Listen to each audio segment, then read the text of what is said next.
Hello, everyone. Welcome back to another daily senior safety advice podcast. This is the show where we talk about simple, practical ways to stay safe, independent, and confident at home. I'm Esther Kane, a retired occupational therapist, certified aging in place specialist, and a dementia care specialist. So come visit us, of course, at seniorsafetyadvice.com. Subscribe here on the podcast or our YouTube channel, wherever it is that you're listening to us from, and please share this with someone who needs it. Today, we're going to be talking about what happens when you and your sibling can't agree about your aging parents' care, be it mom or dad, because that argument is costing your family much more than you know. Now, I call this section the kitchen table standoff. So let's take a moment and sit down at the kitchen table together. On one side, there's the daughter who lives 12 minutes away. Now, she does the groceries, she catches the falls, she sees the burned pans. On the other side, there's the son who flew in from 3 states over. He looked around, talked to mom for an afternoon, and said, "She seems fine to me." And just like that, there's an argument. Now, listen, I've been in a lot of those kitchens personally and as an OT, helping families get through their issues. And I want to tell you something that might land funny at first. Both of those people are usually telling the truth. The daughter is describing an entire month, 30, 31 days. The son is describing a Saturday afternoon.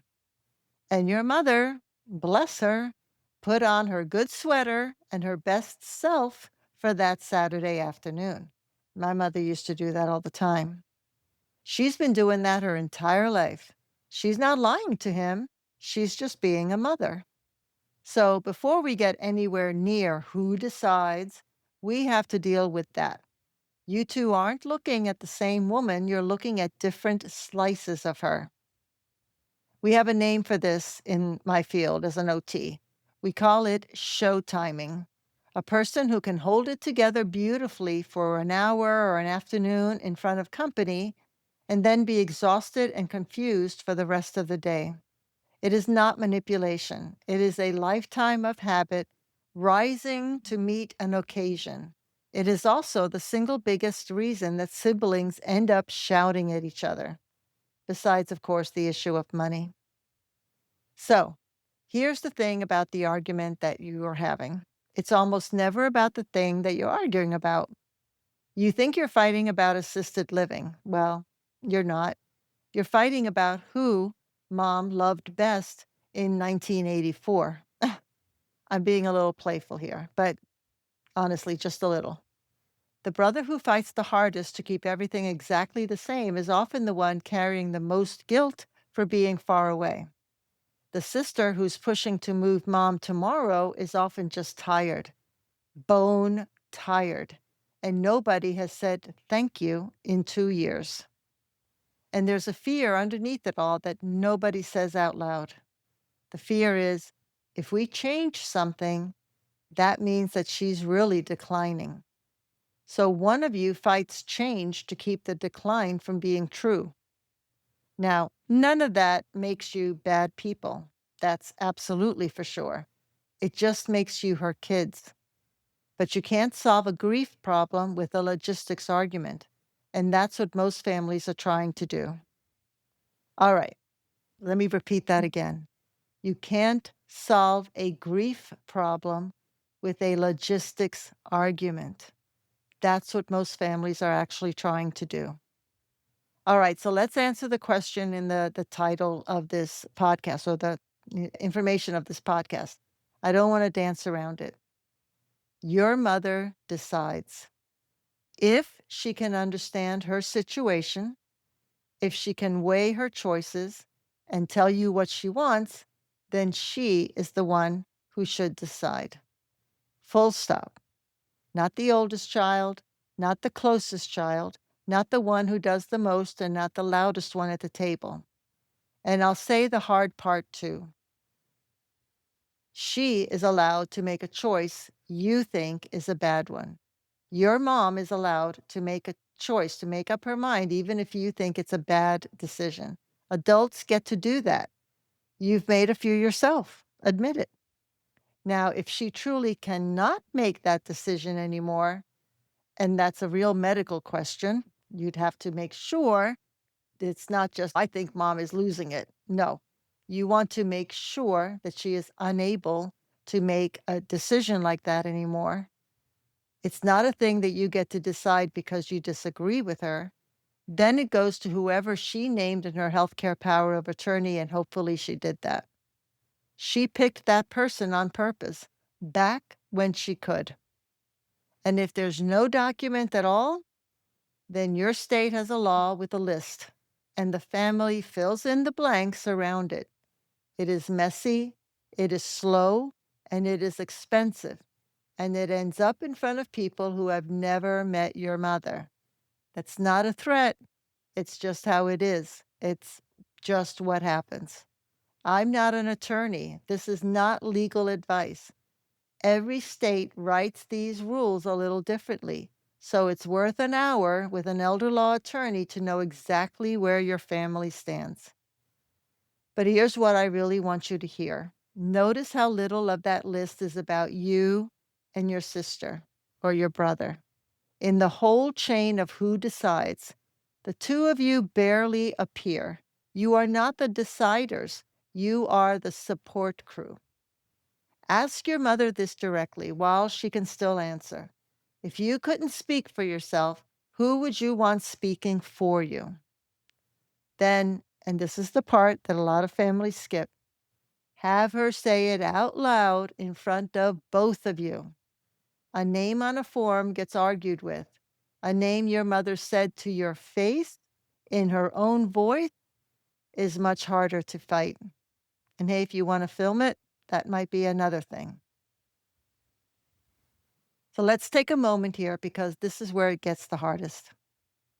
When memory changes are part of the picture, everything I just said gets blurry, and families make the same mistake over and over and over again. They treat it like a light switch. She can decide or she cannot. And I'm telling you, it's not a switch, it's a dimmer. Your mother might not be able to compare two facilities and think through the finances, but she can absolutely still tell you that she wants to sleep in her own bed. She can still tell you that she hates the color yellow. She can still tell you she'd rather have her granddaughter help her bathe than a stranger. So stop asking her to decide and start asking her what matters. Those are very different questions. One of them, she may not be able to answer anymore. The other one, she can answer until very near the end. And a small thing that isn't small. Don't have the argument in front of her. I have watched families stand at the foot of a bed debating their mother's or father's future while they lay there listening to every word. They hear more than you think. They always do. So why would you do that to that person that you love?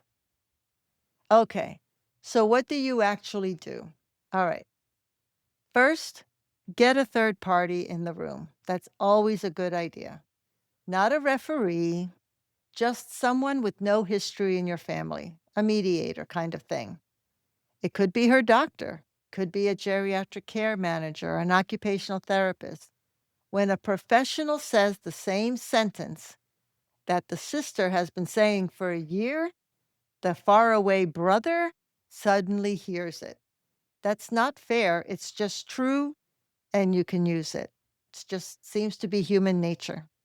Now, second, make the sibling who lives far away, the brother who lives far away, stay. Not a Saturday, but at least 4 days.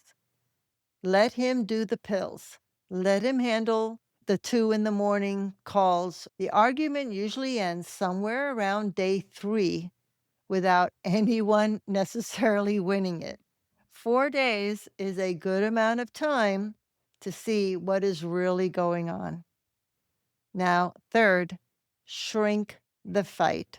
you're never going to agree about the next 10 years. Nobody does. So don't even try. Agree about the smaller things. Agree about putting grab bars in the shower this month. Agree about the next small thing, removing rugs or creating some kind of an easier entryway into the house. Big decisions are just a pile of small ones anyway, and families who work small tend to keep talking to each other. Now, fourth, write it all down, not for the lawyers, but for yourself. Whatever it is you agree on, put it in an email. Memories rearrange themselves under stress, and half of what siblings fight about later is what somebody thinks somebody else said or promised when it may have never been. Now, if you're the one doing all of it, I want to say something just to you. The resentment you're carrying is real and it's earned, but your sibling can't read your mind from 400 miles away. So try telling them exactly what you need instead of waiting for them to notice. Not, you never need help, or I need you to handle the insurance calls, all of them, starting now. Give them a job with edges on it. Most distant siblings aren't refusing to help. They're standing there with their hands out, waiting for somebody to hand them something specific. When I was caring for my mother, I was living with her, so I saw it 24/7, and I would text my siblings every time an event occurred, a good event, a bad event, any event, just so that they understood what was happening at the time as she continued to decline.